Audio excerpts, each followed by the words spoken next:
Hi there. Welcome to the Imperfect Prophet podcast for women who wonder. Frankly, as we go through life, I'm sure we wonder about a great deal. First as little kids, then as adolescents, then as young women, then as transitional women. What are we calling ourselves these days?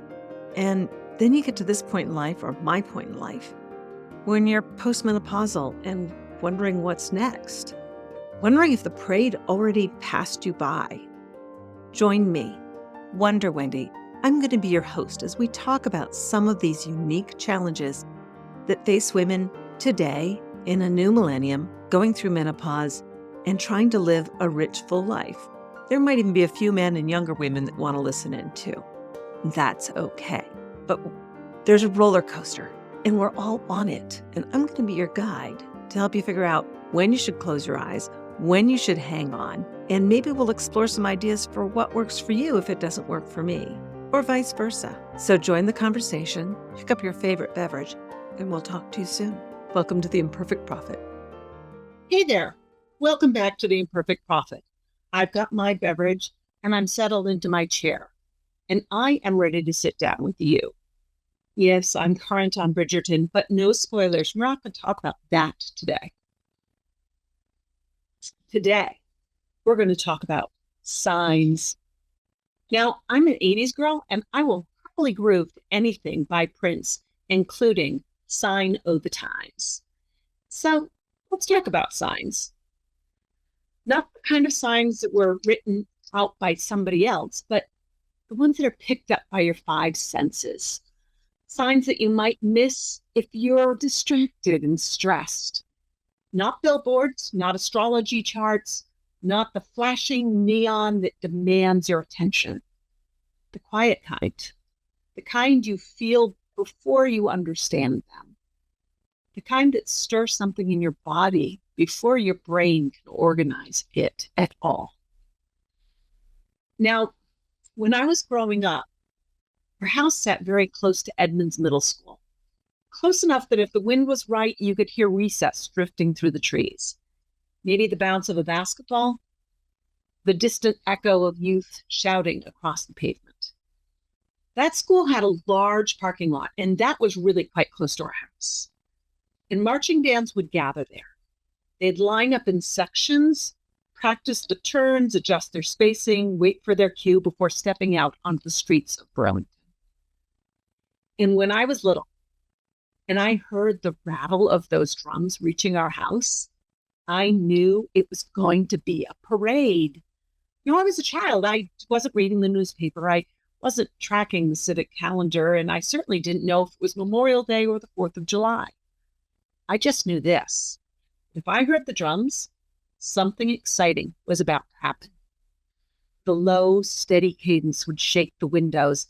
It vibrated through the floorboards, and I could feel it in my chest before I understood it in my mind. Drums meant movement. Drums meant people gathering. Drums meant color and flags and neighbors lining the streets. And I would run downstairs. No hesitation.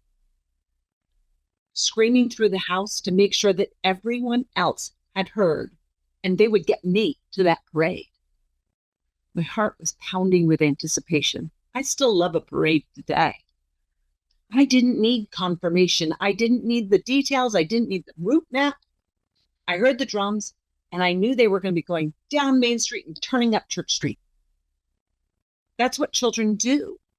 They respond. In some ways, we feel signs better as a child than we do as adults. As children, we are instinctive creatures. We trust the vibration before we demand the explanation. But as we get older, something shifts. We don't just respond, we assess. We analyze and we verify our facts. Maybe we pull up our phone and check the weather app. Oh, look at the radar. Are there clouds? Is it going to rain? Should I get a coat? I don't know. We Google, what time does the parade actually start? We want the full picture before we move. And that's not wrong, but that's maturity, that's judgment. That's the wisdom from having lived long enough to know that not every drumbeat leads somewhere safe. So we slow down. There's hesitation. We require more data. But that makes me wonder, how many parades have I missed because I was waiting for confirmation? How many times have I heard the faint rhythm of something new beginning and stayed upstairs anyway? How many invitations I quietly declined because I couldn't see the entire outcome? How about you? What moments are you thinking of as we have this conversation? Yet there are still signs that we tune into, no matter how jaded we get. Growing up in Vermont, the signs of spring were a very big deal and hard to ignore. Winter is occasionally picture postcard perfect in Vermont. And you've probably seen those picture postcards regardless of where you live. But that winter can also feel unrelenting. Hours of darkness. I mean, the daytime gets really short in the middle of winter. They're huddled and cold. You can kind of feel it seep in through the window panes. You slip into survival mode. And that winter becomes immersive. It settles into your bones. It narrows your world to what can survive cold darkness. Those snowbanks, some years they rise along the roads like white walls, like this year. Trees stand stripped and skeletal. On the coldest of days, the sky turns a particular gray, a heavy, almost metallic gray that feels endless and oppressive. Then something changes. You feel the light get a little bit brighter. It's hard to explain. It's not dramatic, but it's undeniable. And then the next sense, you smell it. It's an earthy scent, damp soil beginning to breathe again. If you know, you know. Now, the first patch of exposed earth appears where snow once lived. And that drip from the roofline begins its steady rhythm, dripping by day and freezing back into icicles at night. And sometimes it's time to unzip your coat because suddenly that jacket is just too warm. And depending on the severity of winter, that might mean it's just above freezing. But boy, it feels like liberation to open your coat again. And then there are the crocus. They push up through the still cold soil. They're the first things to bloom. It's a brave little flare of purple and yellow against all that muted ground. And after months of cold and snow, those signs felt like salvation. You didn't need the entire landscape green overnight. You just needed proof that winter wasn't permanent after all. Which makes me understand in a very human way how Noah must have felt. You remember Noah? After all those days at sea in the ark with all those animals, after all the endless rocking, after spending all that time cooped up with family, I mean, that alone should have driven the poor man to madness. And but you know what? He took his wife and she had to feed that whole family. Forget Noah. What did she go through? Anyway, after the uncertainty of what remained outside that ark, we hear that there's a dove that returns with an olive branch. Not with a forest, not with a restored ecosystem. One little olive branch. A sign that waters are receding. The world didn't come to an end. Something has shifted. And I imagine Noah must have felt something like, relief. Maybe even quiet validation after being misunderstood for so long. It said the people laughed at him. And he did look a little strange. There was no rain. Why would you do this? Well, I heard a voice from God. Yeah, sure you did. Well, spring works like that too. It doesn't arrive all at once. It sends signs first. The other day, one of my cousins in Vermont posted pictures of her garden seedlings. Now, she's anxiously looking at trays of dark, rich soil. She's gently placed the seed packets on top so she knows which one is which. And she's waiting for tiny green shoots in small containers, all lined up by a sunny window. She's nurturing them indoors, waiting for the ground to thaw. And if you are a New England gardener, you know January and February can bring what I jokingly call winter garden porn. Yeah, those erotic seed catalogs arrive in the mail. Pleasure that is both imaginary and physical. Glossy photos of ripe, succulent tomatoes, lush, firm cucumbers, vibrant, glowing zinnias. They flip through those pages in wool socks while snow piles up outside. They imagine the release of weeding in July under early morning sunshine. They remember ardent prayers for rain in August. They long for the sensation of dirt under their fingernails. And as they turn those pages, they can almost taste that fresh red tomato, dripping and juicy, still warm from the sun. It's hope in practice. They plant before the thaw, with grow lights gently warming the soil, with careful watering schedules, with what can only be called faith. They prepare for signs that haven't materialized yet. They don't wait until conditions are perfect. They begin indoors. Now, there is something deeply faithful about that. Can we, you and me, both learn something from this practice of planning for a brighter, warmer day that seems so far away? Should you be nurturing something small and unseen long before anyone else believes it's possible? Think about it. Now, spring has a very different vibe now that I live in Arizona in the Valley of the Sun. There is no dramatic thaw. Instead of snow melting, we get spring training. Baseball fields turn emerald green against the desert mountains. The crack of baseball bats echo in the distance. Now, our first home in Arizona was close to one of the training centers. And I remember the thrill of hearing the sound of a baseball making contact, pop, just beyond the fence. Now, all 30 Major League Baseball teams are warming up for a new season. 15 of them are right here in Arizona, just a few miles from my home. And that is our promise of spring. Oh, and it's suddenly warm enough to jump in the pool.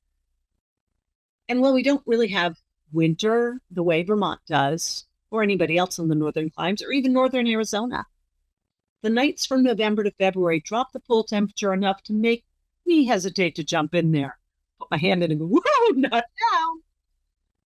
But then one day, it's inviting again. There's also the desert flowers, and they surge after the spring rains. Yellow, purple, orange. My allergies are flaring. If you can't hear the little bit of nasally in my voice, thank you to my producer. And it's all saying nature is very much alive. And thank you. In Vermont, spring tiptoes in. In Arizona, it stretches, yawns, and says, let's go. But in both places, spring is something awakening. Growth doesn't look the same everywhere.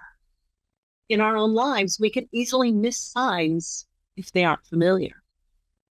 And just because it doesn't look like Vermont crocuses doesn't mean something isn't blooming.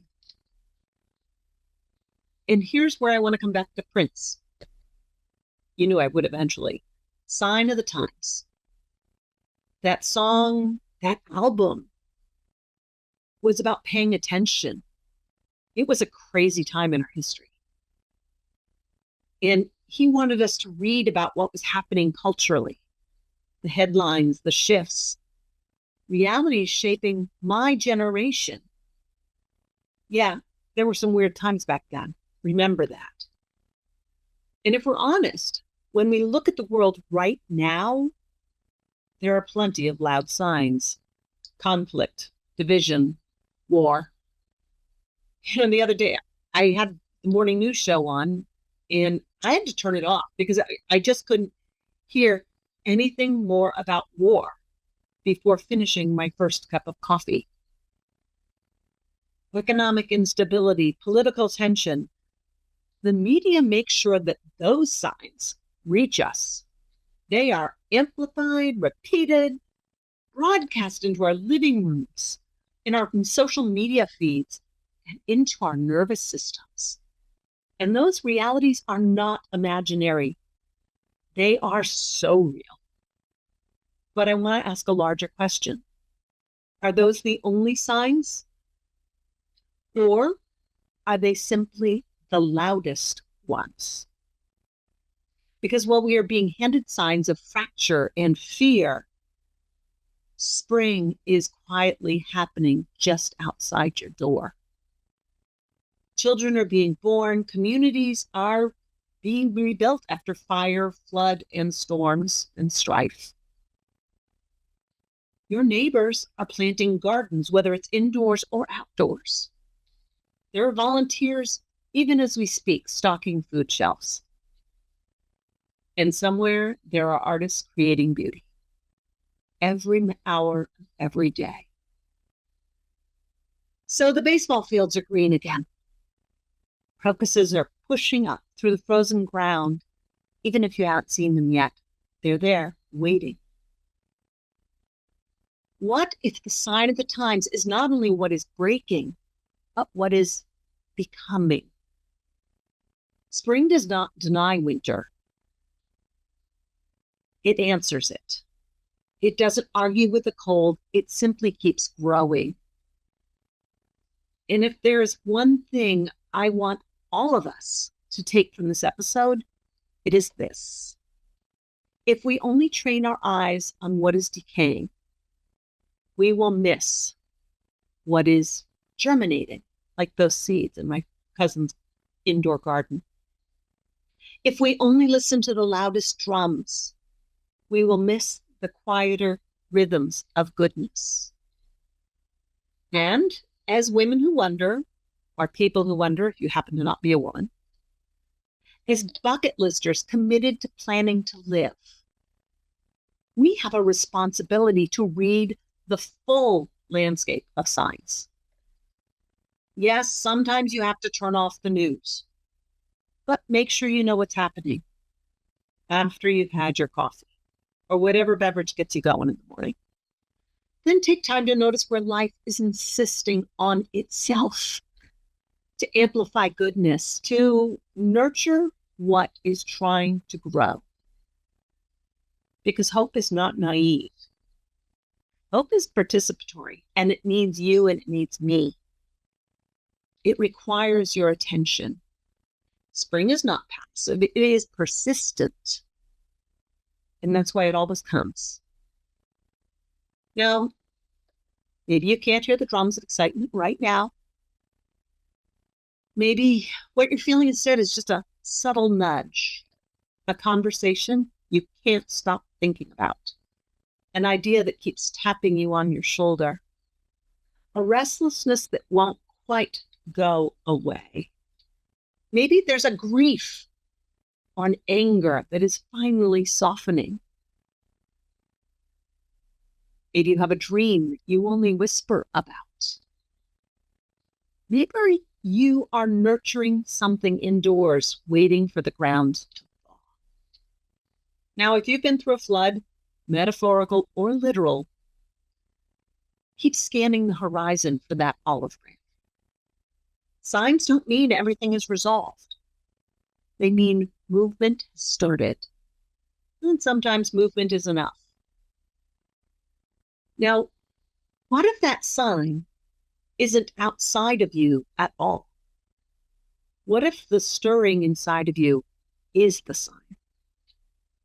What if the longing is the drum that you should be listening to? Is your fatigue with the noise your soul asking for a different rhythm? Spring doesn't force itself. It warms, it lengthens the light, it nudges. And then one day you look up and realize it's different now. Maybe that's how growth happens in us too. All I can tell you is that spring is starting for the Northern Hemisphere, whether it's a slight thaw or a complete bloom. And that reminds us that not everything that looks dormant is dead. It invites us to begin before conditions are perfect. It's a little whisper that preparation matters, even when no one else can see what you're growing. And for those of us committed to living a wonderful bucket list life, a wonder-full bucket list life, spring is not just a season, it's a way of life.